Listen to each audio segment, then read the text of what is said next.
So what we have on the bench today is a Hickok 6000A mutual conductance tube tester.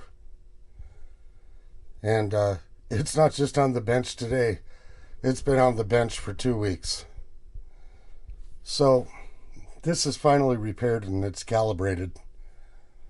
I'm making this video because somebody might have some of the same problems that I had with this one, or they might not. So I'd just like to go over the problems and what I did about them. So the very first problem, this tube tester, when I got it, it was completely dead. It didn't have any power and it didn't work at all. And the reason why it was completely dead was because this pilot lamp, which is also a fuse, this is a lamp fuse. What'll happen is if this thing draws current, instead of destroying the power transformer, what you hope is that this light will light brighter, and when it lights brighter, it will drop voltage across that bulb, and it will save the power transformer. Of course, I had no way of knowing whether the power transformer was bad or not, and the fact that that light was burnt out was not a good sign. That's sometimes the power transformer in this thing has been compromised, and so it's a little bit of a scary purchase in a way, because oftentimes, if that's the case, you're kind of in a pickle. And the reason is because the power transformer in this has several different secondaries in it, and all of those secondaries are responsible for helping create the bridge, a Wheatstone bridge for all practical purposes, but a very complicated one that is used to measure the strength of the tube that's under test. So I want to go through the things that happened after the fuse lamp. When the fuse lamp was replaced, the power came on, but after that, when you put a tube in it to test it and you press the button, the needle would go off the scale on the negative side. So obviously the bridge wasn't balanced. And there were several problems with this tester. And the fella that had this before me, the way that I think of it, he was looking for the original problem in this tube tester. And in the process of looking for that problem, he caused some other issues.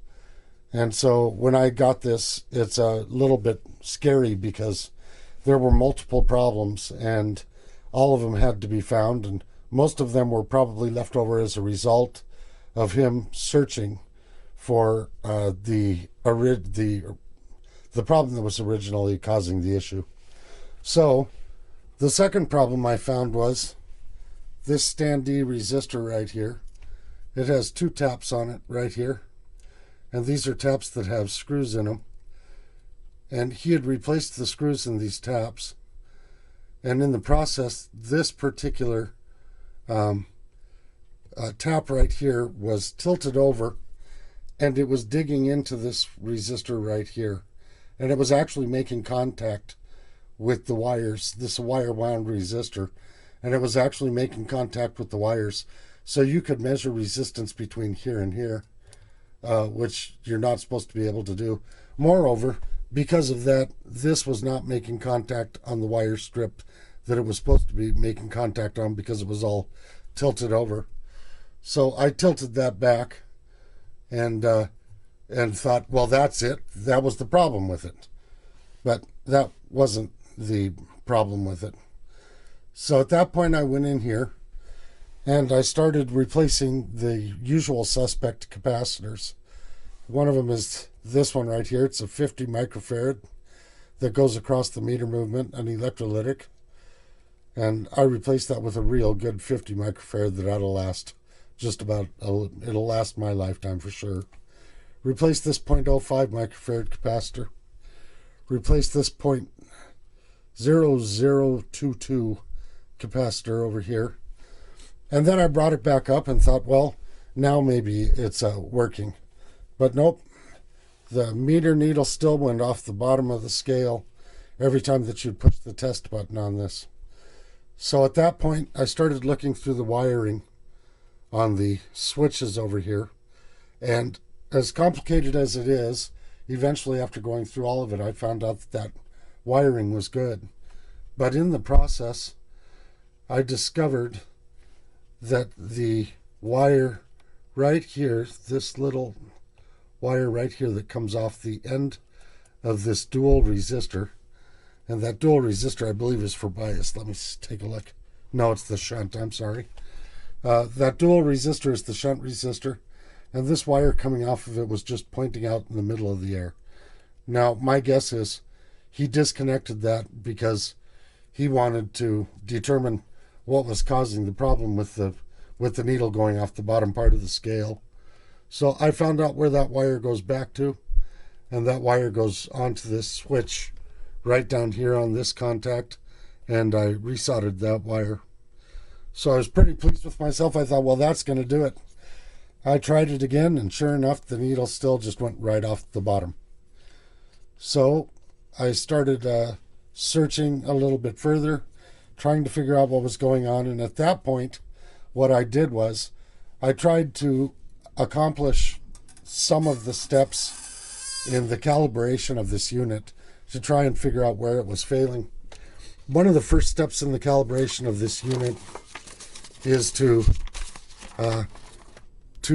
get 2.5 volts AC between pin 5 and pin 8 of the octal socket when the tube tester is set up for a 6L6 with the shunt and the bias all turned to 0. And when I would press the test button, this voltage that's supposed to be 2.5 volts AC between pin 5 and pin 8, it would hit 4 volts, then just start dropping.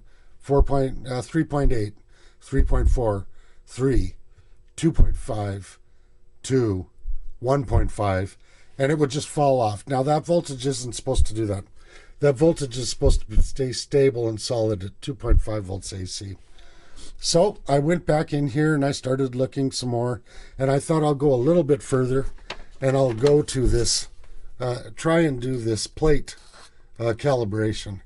And when I went to do the plate calibration, I found out that the 150 volts DC that is supposed to bias the tube was 0.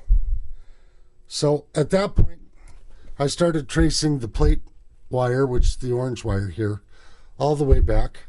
And I found out that clear way back underneath of this switch, this orange wire was disconnected. So I went in and I soldered that orange wire on. So in case you're keeping track, so far I had found 4 problems with this thing. And I thought, well, that's going to do it. Now I've got my plate bias back. Everything's going to change because the bridge is going to get balanced and I'll be home free. And I hit the test button and the needle went off to the bottom again.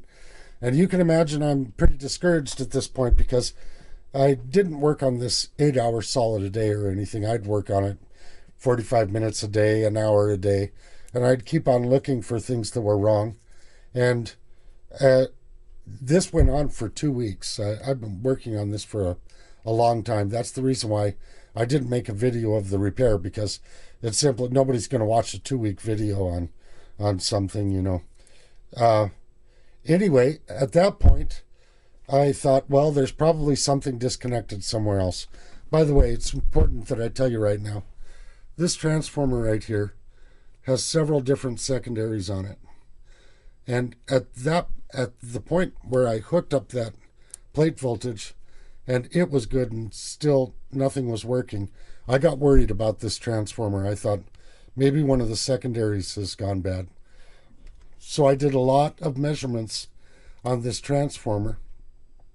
And I also did a balance measurement on the rectifiers here. This is an 83 rectifier. This is a 5Y3 GT over here. And I did a test to see if these rectifiers were balanced with my oscilloscope, and they are. They were balanced and they looked good. I also measured all of the AC voltages on the secondary of this transformer, and they were reasonable. They weren't perfect, but they were pretty good. So at that point, I kind of ruled out the transformer, and I thought, I think I have a good transformer, and there's something else stupid going on in here. And at some point in time, I started looking at the schematic diagram, and I thought, well, this is a bridge, and the problem is the bridge is not balanced. And since the bridge isn't balanced, maybe the best place to start is to start right at the meter and start following the wires back from the meter through the circuitry, which is a lot easier said than done. The schematic on this is not particularly conducive to, it's not a very understandable schematic. And the reason is because this thing has several switches in it.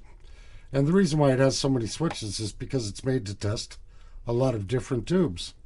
So all of these switches that are back in here, right along in here, there's a ton of switches back here, and trying to trace wires through all of these switches, not to mention the one here that's a 5-layer wafer switch that has contacts on the top and bottom of each wafer.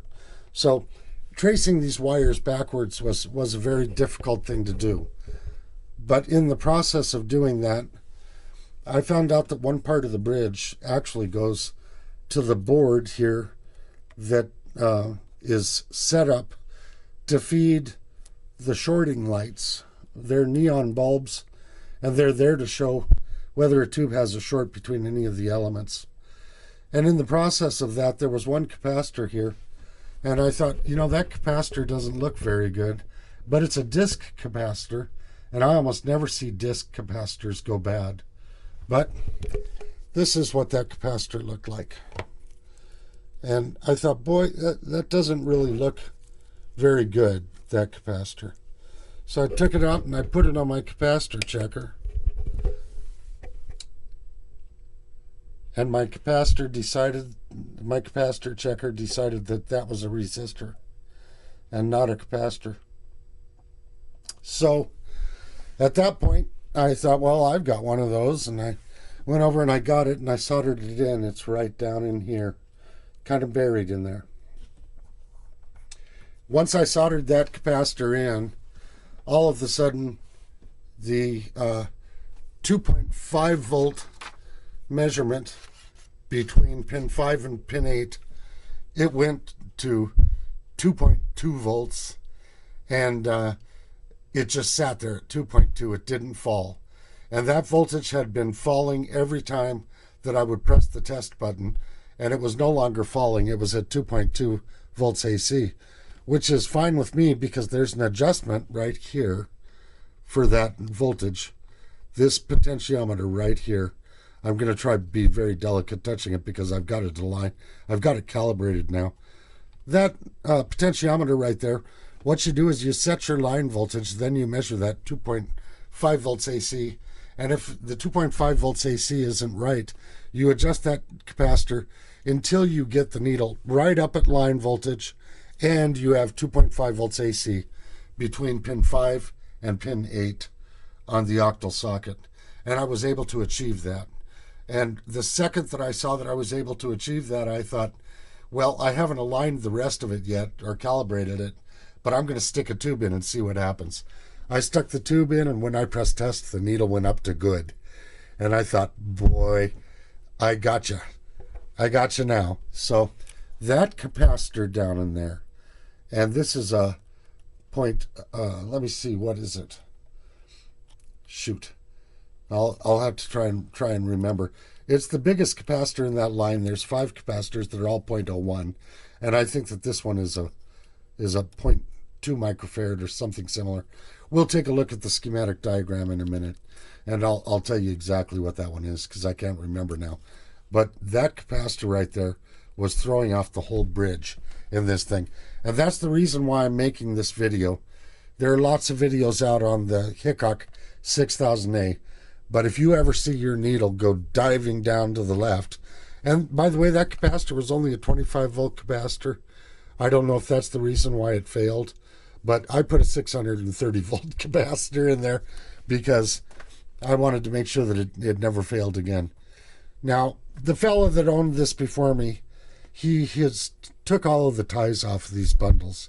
These bundles should be tied up with bundle ties all along in here and down in here, and even on the transformer. I'm going to put a lot of those ties back. There's some of them that I may not, because I don't want to be pulling wires loose in here and then go searching for another problem. But I'm gonna bundle these up as best I can without putting any stress or strain on it. So once I finally got that capacitor replaced, suddenly I got my 58.2 volts across the meter right here on the bottom when this thing is set online. And I also got the 2.5 volts AC by adjusting this, then readjusting the line. It took me about 15 minutes to get that 2.5 volts AC just right. And then I went on down the line. I got the 151.5 volts on the plate. That was good. It should be 150 plus or minus 3 volts. I got the 135 volts. Let me see just a minute here. Oh, by the way, those are the waveforms that I ended up with. Oh, there we go. The negative 40 volts on the grid. I got negative 39.99 to 40. It would fluctuate between those two, but it was right on the money. Then when you turn the bias control down to 22, I got minus 3.1, which was good. It's supposed to be minus 3 plus or minus how much? Plus or minus 0.2, so that's fine. I got 13.6. Every time that you make one of these measurements, you have to have a shunt resistor, and that's why you see all of these resistors sitting over here. I was shunting my digital multimeter because originally this thing was calibrated using an old Simpson meter like this one that had 1,000 ohms per volt input impedance. This one has 5,000. That's why I couldn't use it. Originally it was calibrated using that type of a meter. So to use a digital voltmeter on this thing, you have to shunt the test leads with various resistor sizes, 50K, 250K, so on and so forth. Anyway, right on down the line, the low screen voltage, I got 56.7 volts, and that was supposed to be 56 volts plus or minus 2 volts. So anyway, this whole thing has been calibrated, and it's working extremely well now. But it took me 2 weeks to fix this thing, on and off. I think one day I got a headache and I took 3 days off. But it wasn't an easy thing to fix. Something else I've got to tell you about this. This is a very dangerous machine to work on. And I probably should have put this at the beginning of the video, but I'll put some verbiage on the beginning of the video. They did not worry about whether you were a silly person or not back in the olden days. And there are some of these taps coming off of here have 312 volts across them. So this thing is all exposed, very dangerous. You don't leave this powered up. And by the way, some of those adjustments were moving these two wipers, unscrewing them and moving them and unscrewing them and moving them until you get the right voltages that you want. And you have to unplug the whole thing and then move that and then plug it in and try it again, see how close you are, unplug it, unscrew it, move it again, see how close you are, so on and so forth. But it's a very dangerous machine. If you accidentally start working with this area while it's plugged in, you could really get hurt. So anyway, I'm kind of excited because I've got it up and working, and it is working really well. And in fact, it found the short circuits in a tube that none of my other tube testers will identify. And at first I thought, oh no, the short circuit system, and it isn't working, but it's working just right. And it's on the money. It's very sensitive. So it will tell you if you have any shorts. And we'll come back, we'll do a test on a tube, and you'll be able to see that. You'll be able to see how good this thing is at identifying even mild short circuits. So I'm very pleased with it now that it's fixed, but I thought that I would warn you. If you have a problem where you have an unbalanced bridge and you see that needle shooting off the bottom of the scale, think about that capacitor down in there. And that capacitor right down in there, that it can cause a world of hurt. Of course, so can unsoldering several wires and just general extracurricular activities on the part of the fellow that had this before me. So he tried to find it. I can see what he was trying to do, because everywhere where he had stuff unhooked, although I think that the plate being unhooked was something where he just hit a wire and knocked it off or that sort of thing. I don't think that that was part of his troubleshooting deal, but I think that this was part of his troubleshooting deal, and I think that this over here was too, where he drove that right into the side of that resistor there, and those were making a connection. So anyway, we're going to take a look at the schematic on this thing for a second, and you'll be able to see why it's so difficult to troubleshoot. The schematic does not have the colors of the wires on it, so every time that you go to trace a wire, you get to do the thing. You get to just start at one spot and go, and take measurements with your ohm meter to see if things are hooked up. By the way, whenever you take measurements with your ohm meter, a little word of advice here. This meter is only a 100 microamp meter. So whenever you take measurements with your ohm meter, you do this.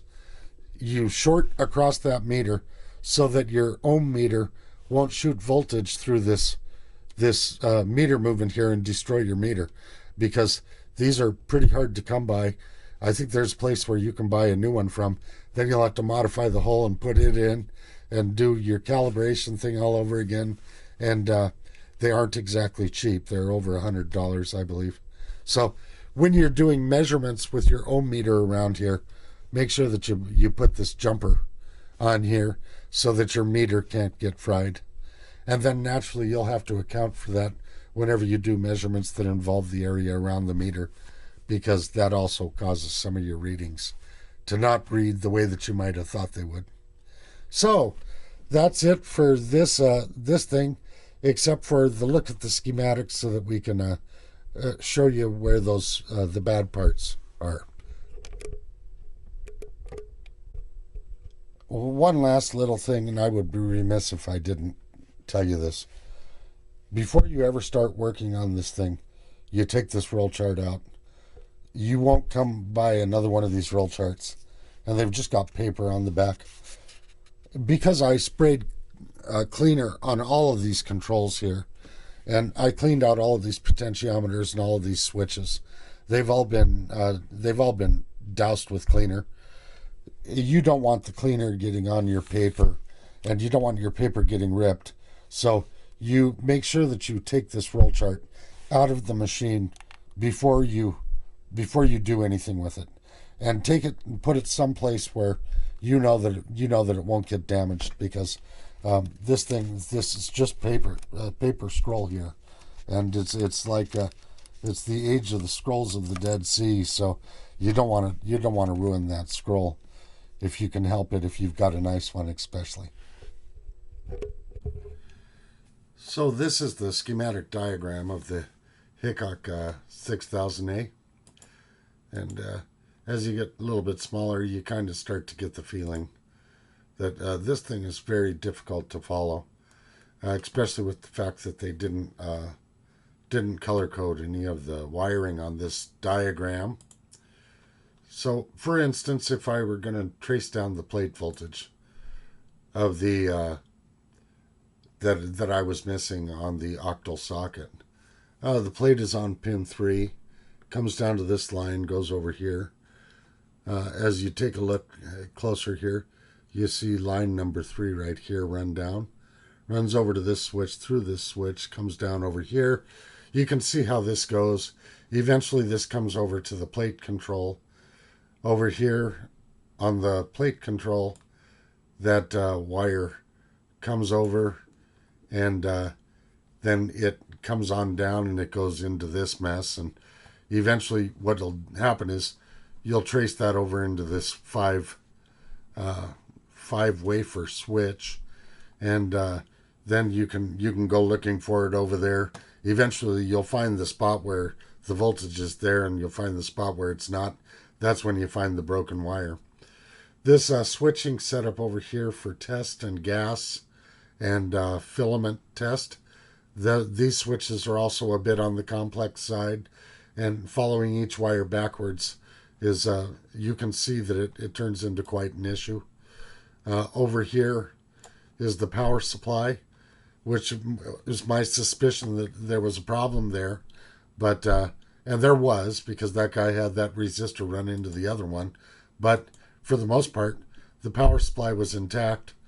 And this power supply, you can see the reason why, if the transformer is bad on this unit, you're in deep trouble, because you won't find a transformer that has a 5 volt secondary here, 320 volt secondary here, 2.5 volt, 5 volt, 170 volt, 312 volt. Anyway, it goes on, and then up here it's got all of these secondary taps so that you can get your filament voltages. And there's several different filament voltages there. So this transformer is unobtainium. The only way that you'd get another one of these transformers is by buying a salvage unit. Okay, and then over here, you can see the wire that was disconnected off of the shunt resistor was this wire right here. So that wire was disconnected, where it comes over here and it goes down to this wafer switch. It was disconnected right here at the wafer switch. And then the problem that actually made the meter diving and the unbalanced bridge problem, it was this 0.02 microfarad capacitor right here. And that's the biggest reason why I wanted to make this video, was because if anybody ever has this problem where, look, I'm not saying that it couldn't be something else, but if you have a meter that goes off the bottom of the scale when you push the test button, I would certainly take a look at that capacitor right there and see if you've got an issue with it. So that's going to be the trip down memory lane of the nightmare of this schematic right here. And you can see that there's all kinds of fun times to be had there. And in fact, almost 2 weeks worth of them on and off. So the next thing we'll do is we'll go down and we'll take a look at that tube tester in action. And I'm very pleased with it. It seems to be quite accurate now that it's been calibrated and it's fixed up. So we'll go do that. Okay, we've got the tube tester back in its box. And I lashed up all of those loose wires underneath, which is a good thing. So what we're going to do here is we're going to do a test on some 6v6s. And these 6v6s are new old stock RCA tubes. Over here, you can see that we've got the 6v6 right here. And it says I have to be H, S, 5, 3, 4, 8, 1. And then it says that my bias needs to be 13. And there's my bias set at 13. It says that my shunt has to be at 86, which it is at 86. So we'll take this 6v6 and put it in the octal socket instead of the loctal. There we go.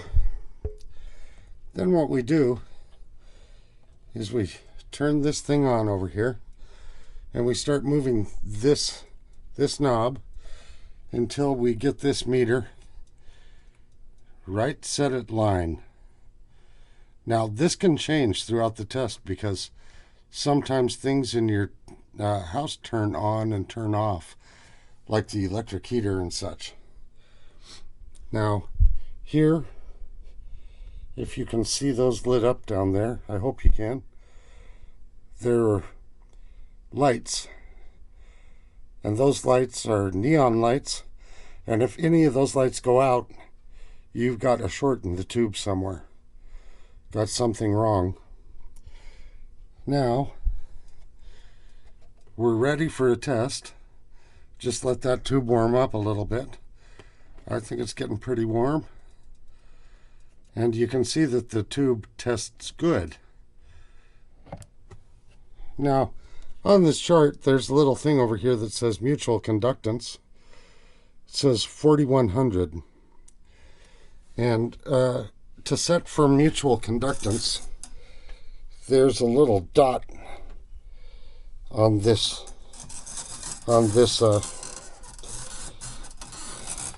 I hope that you can see it. There's a little dot on here on the 6000 range.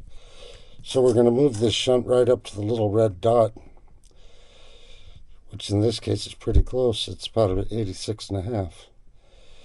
And then we're going to check our line one more time, and you can see it's changed a tiny bit. We'll bring it back down.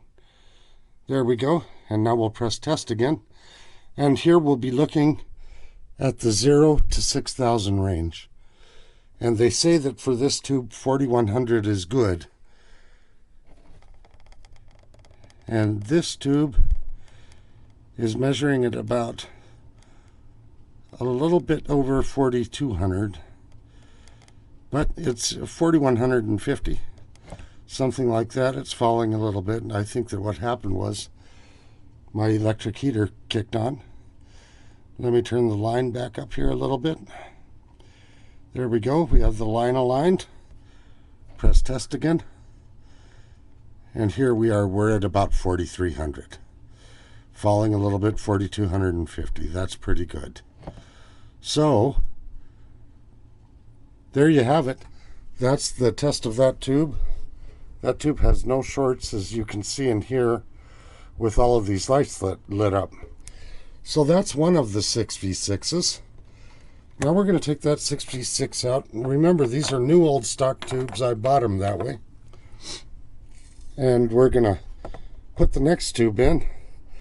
Whenever we put one of these tubes in, we really want to watch these lights here, because if there's a short in a tube, you want to take care of it. So let's take a look at the lights.